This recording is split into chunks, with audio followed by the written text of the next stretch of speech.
Bonjour et bienvenue pour cette 7e édition du Salon du Littoral et des enjeux méditerranéens.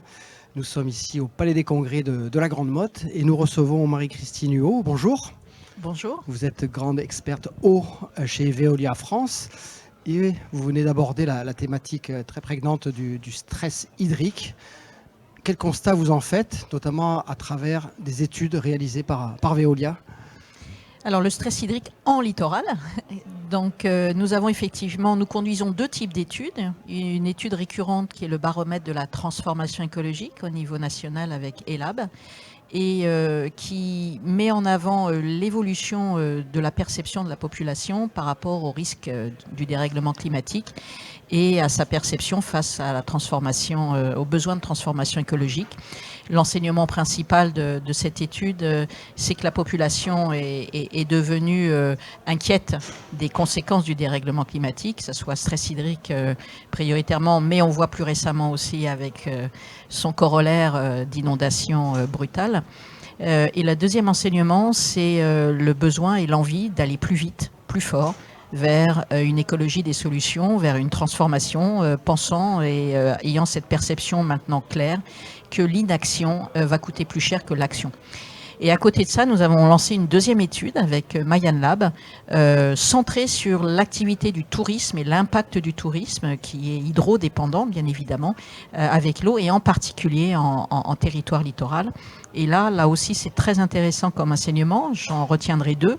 Le premier, c'est des territoires littoraux dans lesquels le tourisme a un impact direct sur l'augmentation de la consommation en eau de façon prégnante. Et on retrouve les territoires de la Corse, on retrouve les territoires des Pyrénées-Orientales et également le sud des Alpes qui sont directement corrélés. Et le deuxième enseignement intéressant avec Mayan Lab, c'est aussi la corrélation directe des consommations en eau rapportées par nuitée, qui est directement corrélée au nombre d'étoiles des hébergeurs.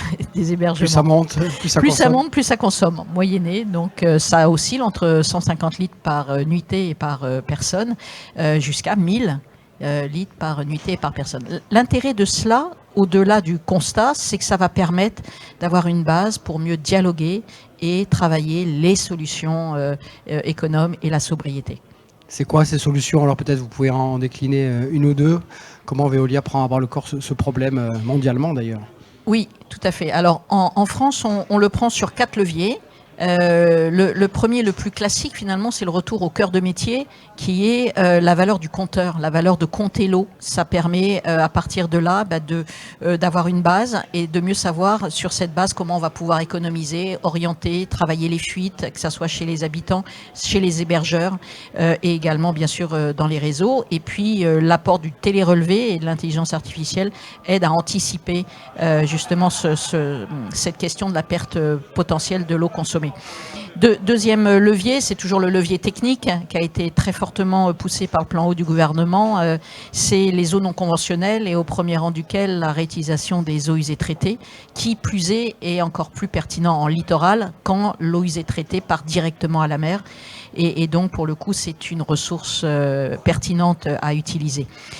Troisième levier, on s'est lancé avec les résultats de Mayan Lab aussi sur ce qu'on appelle la communication engageante pour les grands centres de camping touristique, des grands clubs de vacances. Comment on encourage les familles à rentrer dans de nouvelles pratiques. Alors ça se traduit tout simplement par consommer différemment ses pratiques de rinçage lorsque on a besoin de se rincer à l'eau douce après avoir été à la mer, et on voit qu'on gagne facilement 15 points d'économie d'eau. Et ce qui est intéressant dans le mot engageant, c'est qu'il y a une continuité après des familles dans leur propre maison. Et puis, dernier levier, c'est un levier un peu plus récent qu'on a développé avec le CEREMA, c'est les leviers méthodologiques d'anticipation des risques de crise et de travailler avec les collectivités pour mieux savoir quelles sont les vulnérabilités, les points de fragilité et les points forts également des systèmes d'eau et d'assainissement, notamment en littoral. D'accord, un constat, des solutions et puis un rendez-vous ici au Salon du Littoral qui permet de les exposer. C'est quoi, ça a du sens? Oui, alors pour nous, le Salon du Littoral, ça a un double sens. D'abord, c'est territorialisé. Et on aime être près des territoires, près des collectivités, près de tous les acteurs. Et le Salon du Littoral ici à Montpellier réunit les acteurs. Son ADN, c'est la rencontre, le business entre les différents acteurs, mais aussi avec les collectivités. Et le deuxième point, c'est le mot littoral.